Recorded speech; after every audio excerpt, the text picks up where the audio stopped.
પ્રાચીન સમયમાં જ્યારે વિજ્ઞાનનો વિકાસ ન હતો, કમ્પ્યુટર, ઇન્ટરનેટ કે સેટેલાઇટ ન હતા, ત્યારે ભાવિ વરસાદની આગાહી વડવાઓ અવલોકન અભ્યાસની કોઠાસૂઝ આધારે કરતા હતા.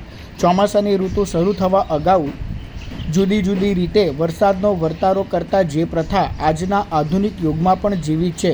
વરસાદના પરંપરાગત વિજ્ઞાન પ્રમાણે ટીટોળી 4 ઈંડા મૂકે તો સારો વરસાદ, ઊંચાઈએ મૂકે તો વ્યાપક વરસાદ, એવી માન્યતા પ્રચલિત છે.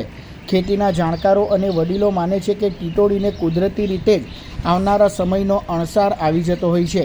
જો ટીટોળી કોઈ ઊંચાણવાળી જગ્યાએ કે ટેકરા પર ઈંડા મૂકે તો ભારે વરસાદ પડવાની શક્યતા અને નીચાણવાળી જગ્યાએ ઈંડા મૂકે તો મધ્યમ વરસાદની માન્યતા છે. ત્યારે અંકલેશ્વરના ભરૂચી નાકા વિસ્તારમાં આવેલ મેદાનમાં ટીટોળીએ 2 ઈંડા મૂક્યા છે.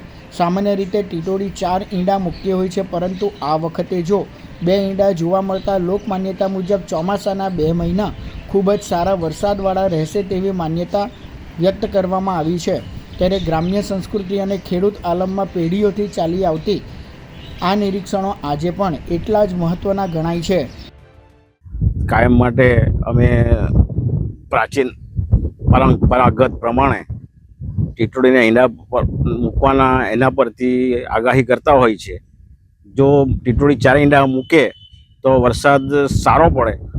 જો ટીટોળી ઓછા ઈંડા મૂકે, ધારો કે આ સાલ 2 ઈંડા મૂક્યા છે, તો 2 ઈંડા પ્રમાણે વરસાદ મધ્યમ કે અડધો વરસાદ થવાની સંભાવના છે.